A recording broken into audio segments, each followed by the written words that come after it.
dimanche 1er octobre, c'est la fête à Marchiennes. Mais pas n'importe laquelle, puisque c'est la fête de la courge et de la sorcellerie. Claude Merly, le maire, ciseaux en main et entouré de nombreux élus et officiels, coupe le ruban. La fête est lancée. Les festivités peuvent commencer. Le couper de ruban, il s'agit d'une tradition qui remonte à l'Antiquité.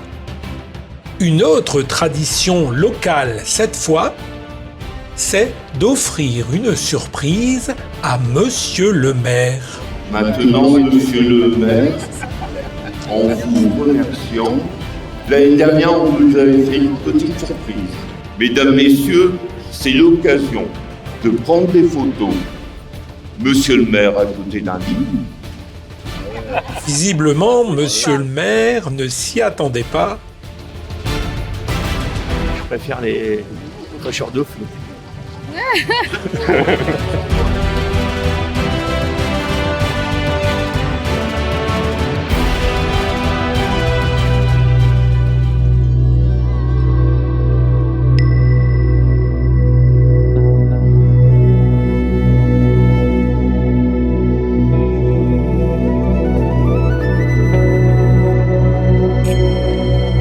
Attardons-nous quelques instants sur l'origine de cette manifestation. Il y a plusieurs années se déroulait à Marchiennes la première édition des Curcubitades, fête de la courge et de la sorcellerie. Une fête unique et inédite en France. Les moyens étaient très modestes, mais l'ambition gigantesque. Offrir à toutes et à tous une atmosphère particulière mêlant deux univers, ceux des courges et des sorcières étonnamment complémentaires.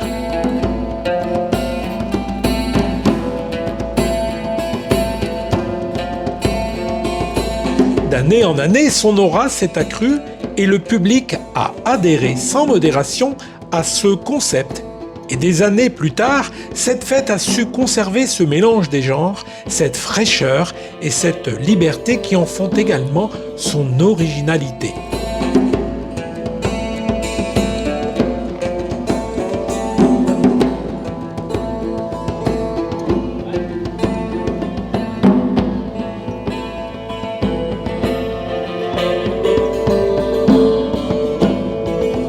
L'instant d'un instant, la charmante cité monastique de Marchiennes se transforme en un véritable village ensorcelé, peuplé de courges et de créatures étranges.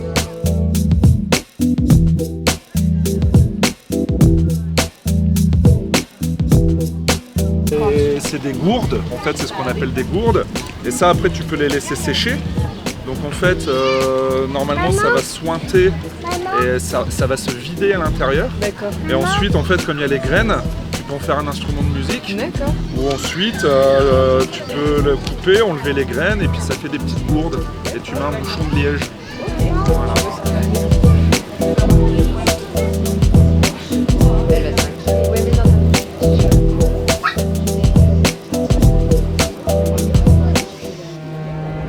Après quelques années, suite à la fermeture de l'office de tourisme, cette fête a malheureusement cessé d'exister.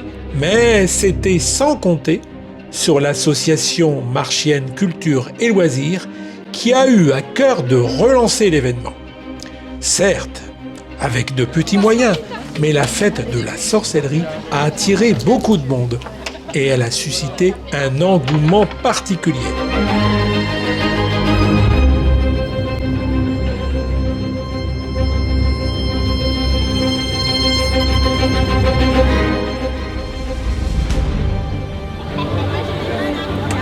Cette seconde édition restera gravée dans les mémoires, et notamment celle de Laurent Plantin et Katia Voisin, principaux organisateurs de l'événement.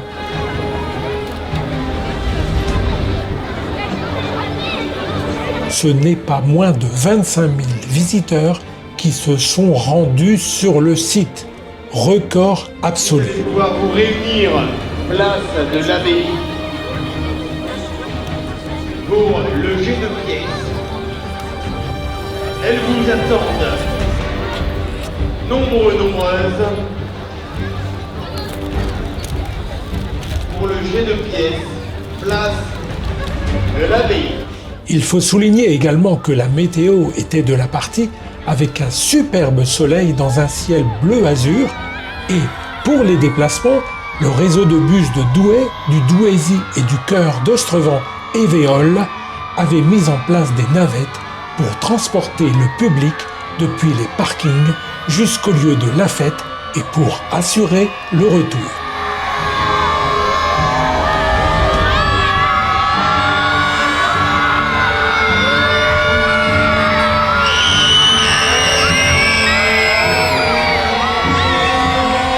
Toutes les planètes étaient alignées, tant et si bien que dans l'après-midi, il était difficile à notre caméraman de se frayer un passage d'un stand à un autre tant la foule était dense. Mais rassurez-vous, nous avons réussi à tourner de bien belles images et réaliser des interviews.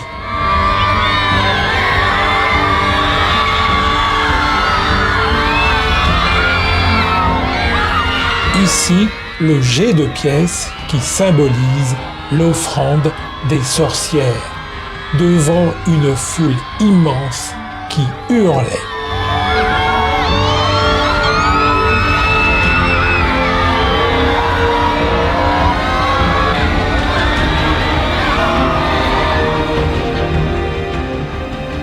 Leur savoir est grand, leur dévouement sans limite, leurs gestes précis et habiles, leur sagesse immense. Et depuis toujours, elles sont là, pour veiller avec bienveillance sur leur prochain. Cependant, il aura suffi d'un seul mot, sorcellerie, pour que tout ce à quoi elles avaient voué leur existence s'écroula et transforma ces femmes en des êtres surnaturels et diaboliques. Tout de suite, les prêtresses vous expliquent ce qu'est la sorcellerie.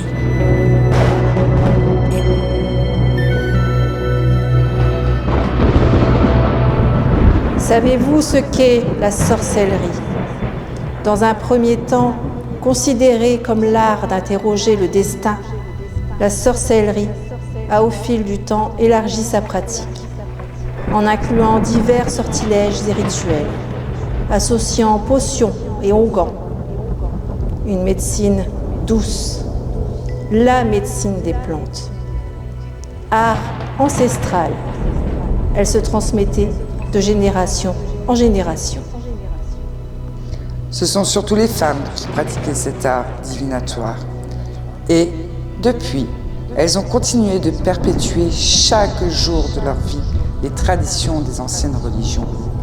Dans les villages, on les appelait très souvent guides, prêtresses, prophétesses, mais surtout guérisseuses. Leur seul but, prodiguer le bien. Cependant, un jour, la rumeur fit de ces femmes des boucs émissaires. C'est ainsi qu'elles endossèrent, bien malgré elles, tous les maux de l'humanité, et que s'éleva sous leurs pas un parfum de soufre qui enflamma toutes les imaginations. Mais tout cela n'était que mensonge, tromperie, afin de servir le désir grandissant d'hommes et de femmes avides de pouvoir. Une terrible machination était en marche et ne faisait que grandir.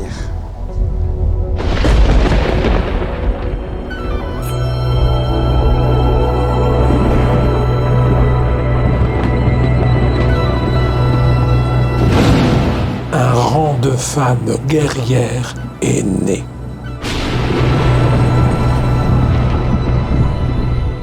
À suivre. Bah écoutez, on vient juste d'arriver, donc on attend des amis. De Fine-les-Raches. En famille ou entre amis, ils sont venus nombreux et tous plébiscitent cette fête qui gagne encore un peu plus en réputation. Tout se passe bien, madame ? Très bien. Il fait beau, tout c'est parfait. Vous connaissiez peut-être ici? Ah oui, c'est pas la première fois qu'on vient. C'est de mieux en mieux. Et mesdames, là, comment ça se passe? Très bien. Très bien. Une très belle journée. Oui, impeccable. Hein. Vous venez de loin? Somain Somain, à côté. et Codin. Et Codin. Ah oui. C'était une découverte, oui. Ah oui. Et Et c'est intéressant, il y a du monde et il fait beau. oui. Bonjour. Vous avez des compagnons partout. Agréable. Il y a beaucoup de monde, énormément de monde. Ouais. Là, je pense que c'est une grande réussite. Le stand de vitrail, donc création en fonction avec... Les exposants, à l'instar de cet artiste, étaient nombreux. La campagne de publicité a réussi à toucher beaucoup de monde. Je crée moi-même toutes les pièces. D'accord. Voilà, Et où exactement? à Douai, chez mon atelier à Douai. Voilà.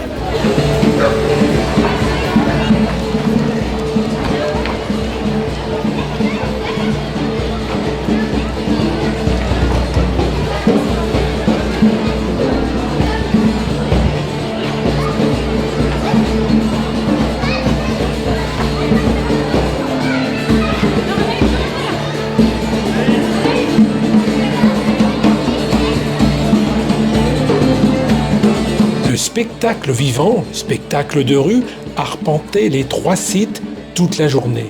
Le Jardin des Moines, le Jardin public, la place Gambetta, pour le plus grand bonheur du public.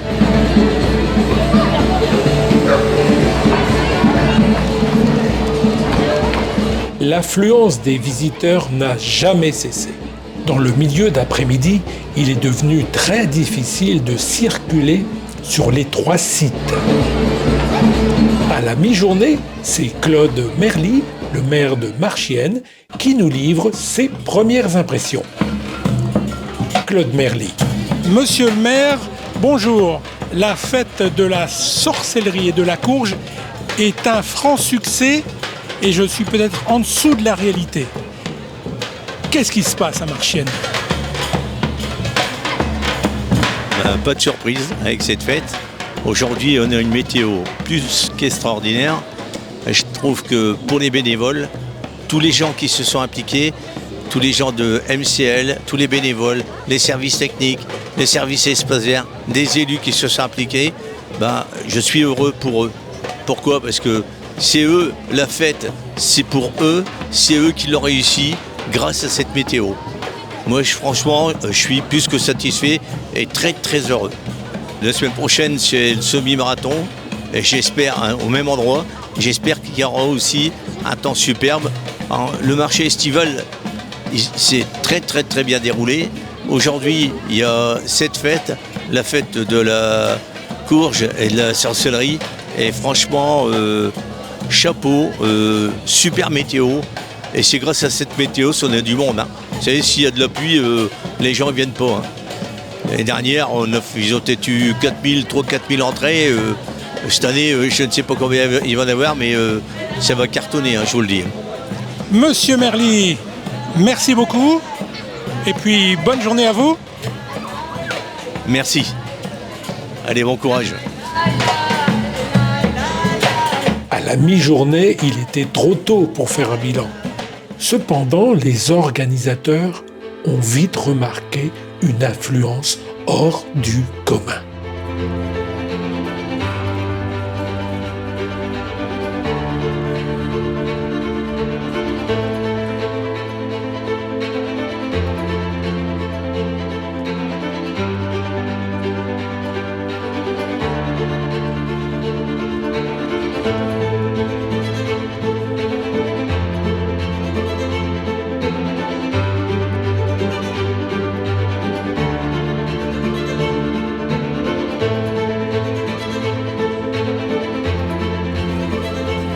Bonjour, permettez-moi de vous déranger. Alors, est-ce que ça vous plaît, ce que vous êtes en train de déguster? Oui, très bien, merci. Et qu'est-ce que c'est? C'est une soupe de potiron. Une soupe de potiron. Et alors? Délicieux. Délicieux. Alors, on lui apprend la soupe au potiron? Oui. Alors, ça donne? Elle est très bonne. Elle est très bonne? Très très bonne. Et toi, t'aimes bien? Oui? S'il te plaît? Oui. Et ta journée, elle te plaît ta journée ici? Oui. Oui. Qu'est-ce qu'elle aime bien? La sorcellerie, les sorcières, les déguisements, qu'est-ce qu'elle aime bien? J'aime bien les méchants et les chats. Oui. Et papa, il aime quoi? Les décors. Les décors. Les décors. Les décors. Et l'ambiance. Et l'ambiance. Et l'ambiance. Et la météo qui s'y met. J'allais le dire. Exactement. C'est magnifique. Le soleil, la chaleur, l'ambiance, les gens, la soupe. Oui, la soupe, tout y est. Tout y Tous est. les ingrédients sont là. Tout est réuni pour passer une belle journée. Je vous remercie beaucoup. Bonne journée.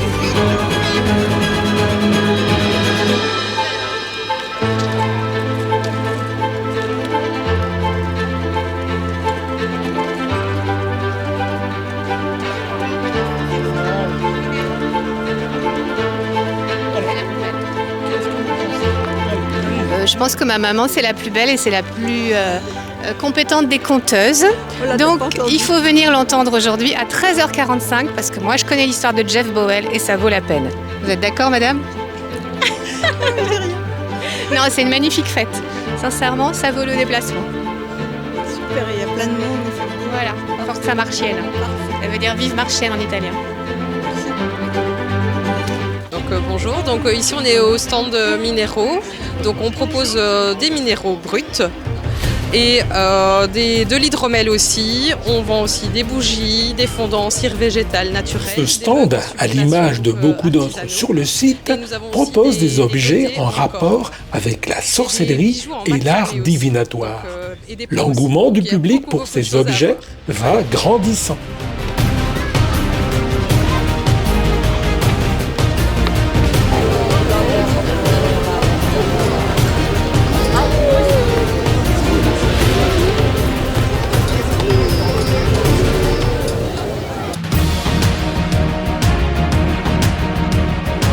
Il y avait foule pour admirer la Horde des Mérias, une troupe de pyro-animation mettant en scène l'univers fantastique du royaume des Mérias.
L'homme a toujours été fasciné par le feu. Depuis la nuit des temps, il a essayé de le maîtriser, de l'utiliser à ses propres fins. La découverte du feu a été l'une des plus importantes de l'histoire de l'humanité.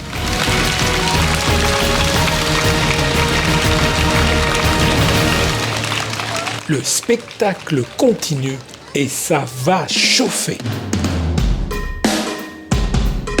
Petite flamme, à flamme moyenne ou très grande flamme, ce sont quelques œuvres du cracheur de feu. C'est un artiste du feu.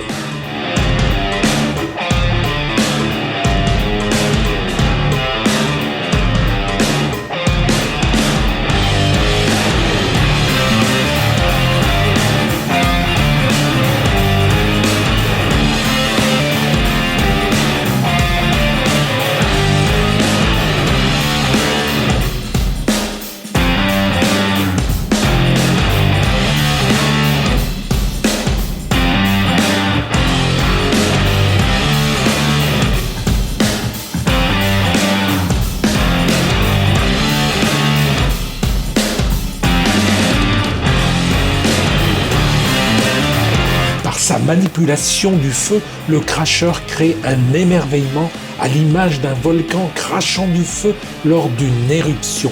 Le feu a toujours été un élément fascinant pour l'homme.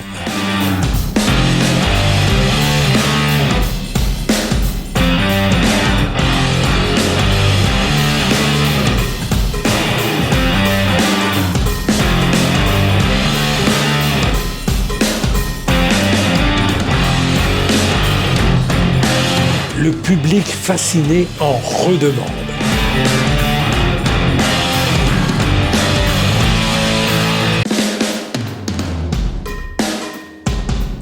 Cette horde est représentée ici par le capitaine de troupe Julien Berlaymont. Alors la horde de Meurias se situe sur Saint-Venant. Nous sommes une équipe de feu spécialisée dans la pyroanimation. Donc en gros on jongle avec du feu, il y a des cracheurs de feu. Et notre petite spécialité c'est la jonglerie avec des agrès pyrotechniques. Cet été on a eu l'occasion d'aller en Bretagne et en Franche-Comté. On part partout où on a besoin de nous.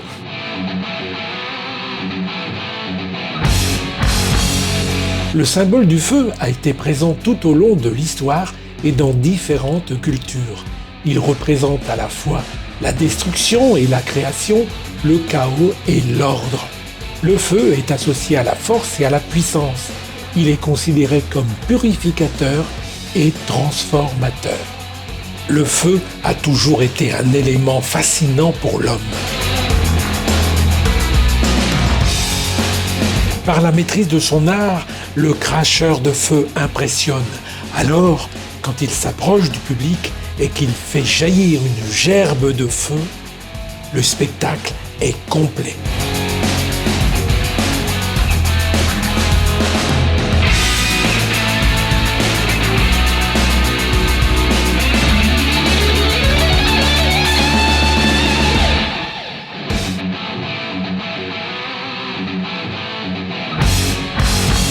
Le cracheur de feu prend dans sa bouche un liquide inflammable, un mélange d'hydrocarbures désaromatisés qu'il recrache ensuite sous forme de fines gouttelettes en direction d'une mèche allumée.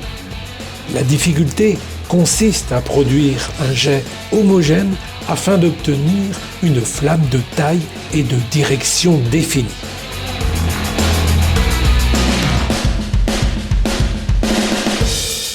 Tout le monde ne peut pas s'improviser cracheur de feu, car la discipline demande beaucoup de concentration et de préparation. L'exercice peut s'avérer aussi très dangereux.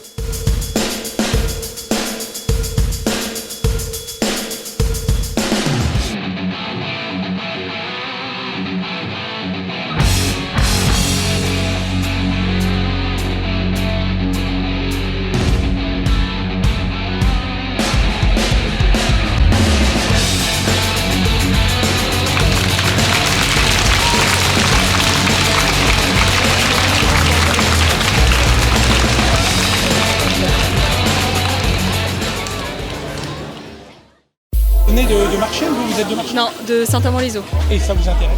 Ah oui, oui. Jusqu'à maintenant, vous êtes comblé là. Ah oui, oui, oui. Et mais ici, c'est la buvette. Pardon, je ne fais que passer. Bon courage!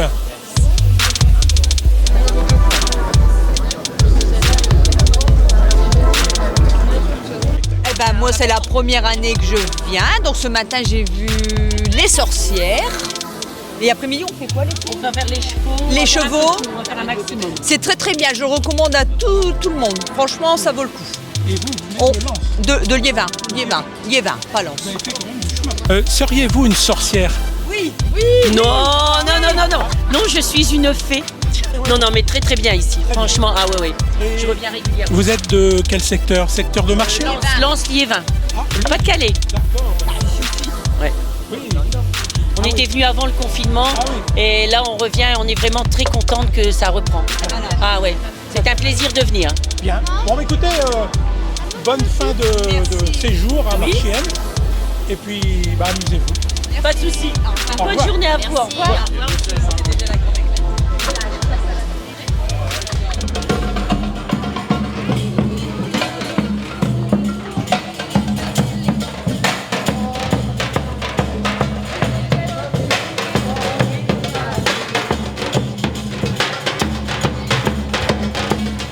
La sorcellerie, comme son nom l'indique, est un métier pratiqué par les sorciers et les sorcières.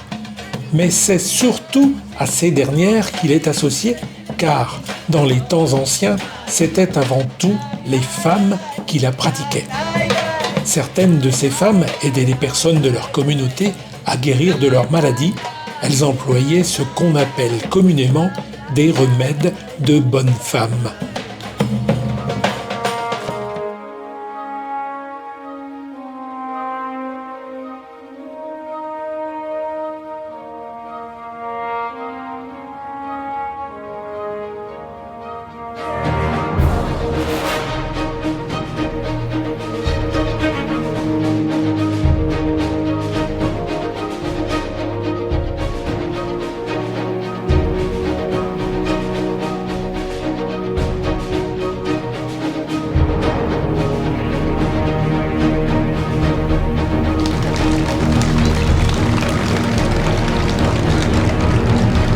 Est-ce que vous connaissez combien d'éléments il existe en magie? Presque. 5. Est-ce que vous pourriez les citer? Vous venez de voir l'air. Après, l'eau, la terre, le feu et le 5e élément, éther. Mes sœurs, invoquez le prochain élément.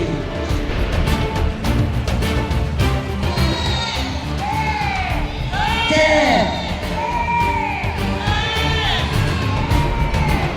Les sorcières au Moyen-Âge n'étaient pas seulement des sorcières de magie noire. Elles procédaient aussi aux accouchements et, pendant longtemps, elles tinrent le rôle de sage-femme.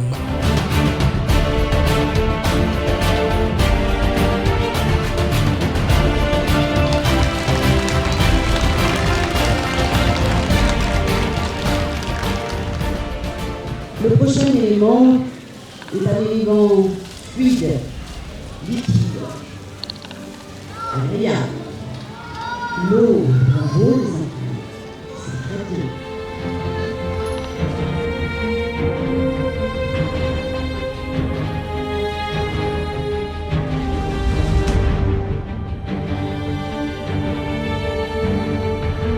Au fil du temps, la sorcellerie a progressivement été considérée comme un mal. On se souvient des chasses aux sorcières du Moyen-Âge qui ont fait des ravages, y compris aux États-Unis, avec le tragique épisode des sorcières de Salem.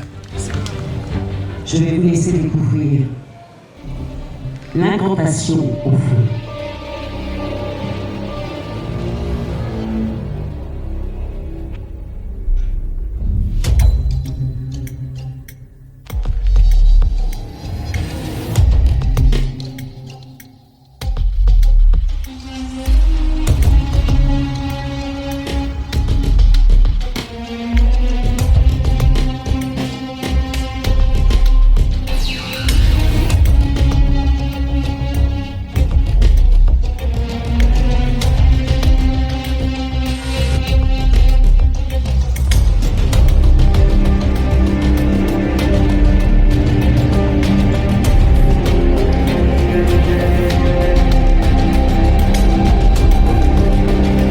Dans la tradition gréco-latine et en alchimie, on reconnaît 4 éléments: air, eau, feu, terre. Selon la mythologie grecque, ce sont les 4 éléments indispensables à la création de la vie. Savez-vous ce que symbolisent les éléments ?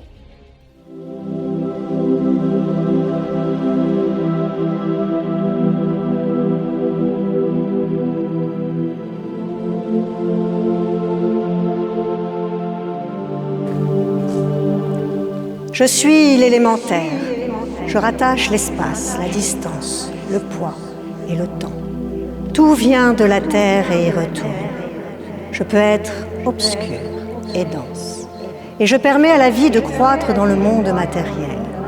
Je suis la materia prima, la matrice d'où sont issues les sources et les métaux.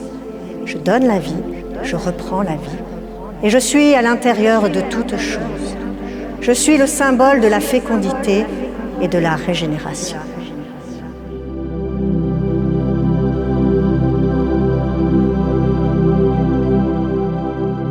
Je suis l'élément air. Je suis le souffle vital présent dans tout être vivant et à l'intérieur de tout. Je représente le symbole de la vie invisible. Je suis le vent et l'élément qui relie la terre au ciel. Je suis chaud et humide. J'équilibre et neutralise les forces opposées du feu et de l'eau. Je suis la lumière spirituelle.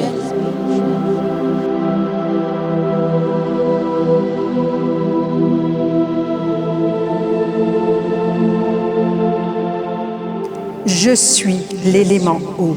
Je symbolise l'infinité des possibles. Je suis fertilisante, fécondante, purificatrice. Je peux guérir.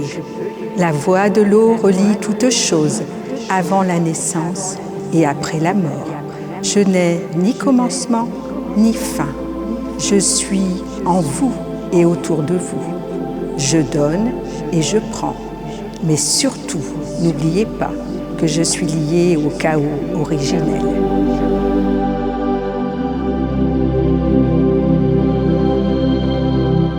Je suis l'élément feu. Je suis l'élément le plus subtil de tous les éléments. Je symbolise la sexualité. Je provoque les passions. Je régénère et je purifie. Cependant, il faut me contrôler et me surveiller. Car sur mon passage, je peux tout détruire. Je peux être rapide, indomptable, rugissant et changeant.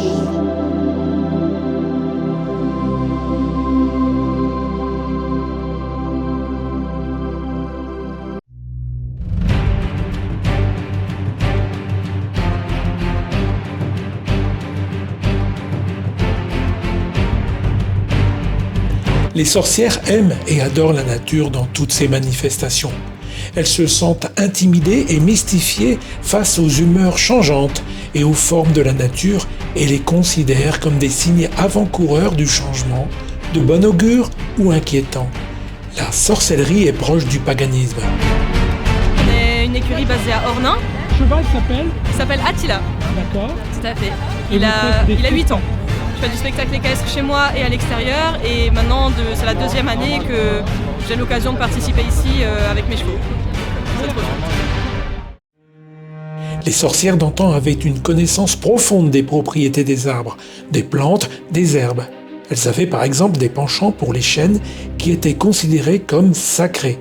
C'est d'ailleurs dans les chênes que les druides partaient cueillir le gui. Cette plante était considérée comme précieuse. Elle était utilisée pour la guérison de certaines maladies et entrait dans la réalisation de nombreux rituels. Le gui était récolté au solstice d'été, il était ensuite haché, puis déposé sur un morceau de tissu pour l'empêcher de tomber sur le sol.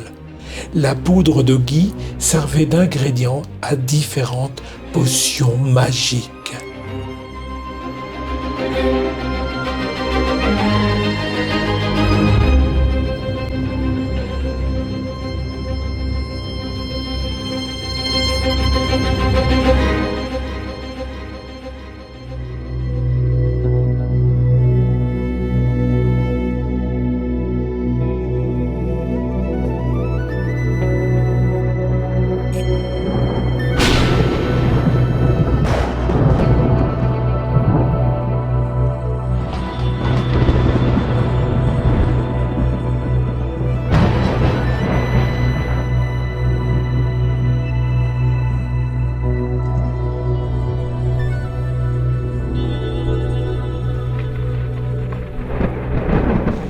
Durant cette longue et sombre période de chasse aux sorcières, un rang de femmes guerrières est né.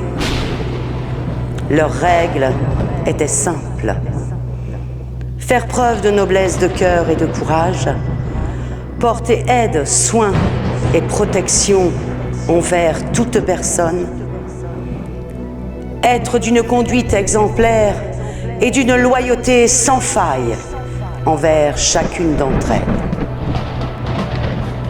De toutes ces années de persécution, de traque, de crimes abominables et sanglants, a émergé un empire. Son pouvoir regroupait des hommes et des femmes de toute origine, toute croyance, toute religion.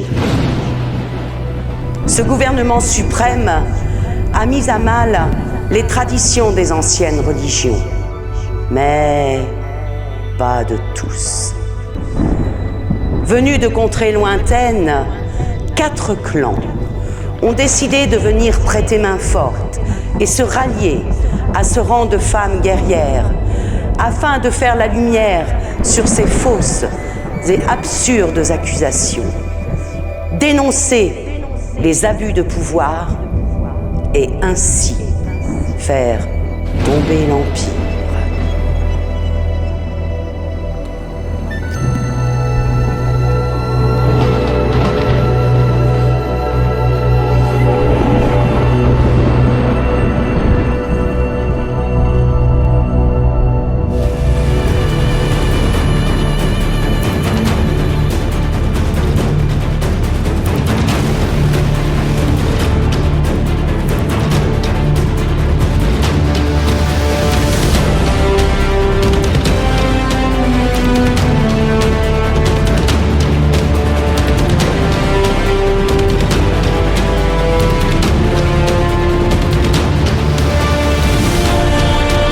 Voici une histoire vraie. Nous sommes en 1679, le 8 mai, plus exactement un lundi. 4 soldats de la garnison de Marchienne près de Douai se conduisent très violemment envers les villageois de Bouvigny. Ils croisent par ailleurs la route de Péronne-Gauguillon, une habitante du village. Ils l'enlèvent, l'accusant d'être une sorcière et exigent de l'argent contre sa libération. Après de nombreuses péripéties judiciaires invraisemblables, Péronne-Gauguillon, âgé d'une 40aine d'années, est condamné au bûcher pour crime de sorcellerie. Comme elle, entre le XVIe et le XVIIIe siècle, des milliers de femmes, le plus souvent pauvres ou paysannes, sont accusées de pactiser avec le diable, persécutées, dénoncées, enfermées, jugées. Elles sont le bouc émissaire de la société féodale en déclin. Il aura suffi d'un seul mot, sorcellerie, pour que tout ce à quoi elles avaient voué leur existence s'écroula et transforma ces femmes en des êtres surnaturels et diaboliques.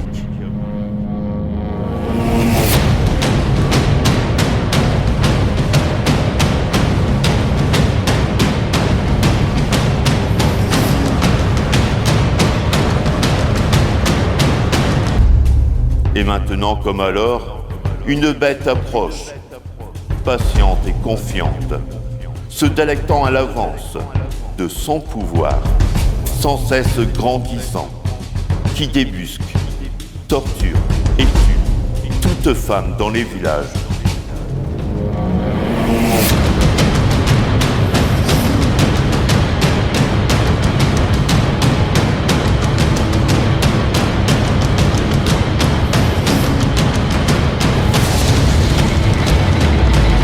Et pourtant, ce sont ces mêmes femmes qui, en s'unissant et en utilisant leur savoir, arriveront à anéantir cette odieuse machination.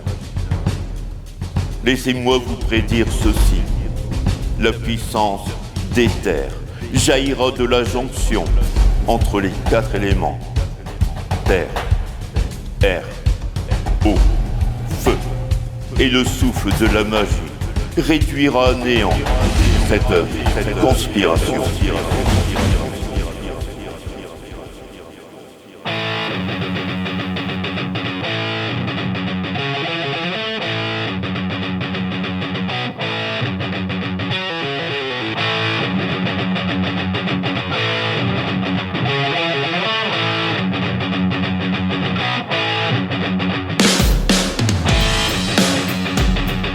Le premier historien occidental à avoir fait de la magie un sujet d'étude à part entière est Jules Michelet dans son étude « La sorcière » en 1862. Cette analyse se consacre dans une première partie à la description d'une figure fictive de sorcière. C'est la seconde partie consacrée au procès de sorcellerie qui est véritablement historique. La sorcière est une des œuvres les mieux étudiées de Michelet, pour des raisons qui doivent beaucoup, et vous l'aurez deviné, à la fascination du sujet.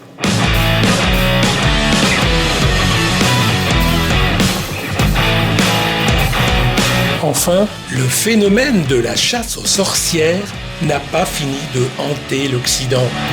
Une telle manifestation de haine et de violence à l'égard des femmes accusées de sorcellerie dépasse l'entendement. Honorer la mémoire de ces femmes, c'est faire l'éveil devant la crainte de nouvelles formes d'inquisition. Il faut être conscient qu'on cherche des boucs émissaires responsables de tous les maux de la société. Le Moyen-Âge n'est pas si loin, et de nos jours, on rencontre encore dans certaines régions du globe des pratiques barbares qui s'apparentent à l'Inquisition. Les mentalités vont-elles évoluer ? C'est toute la question.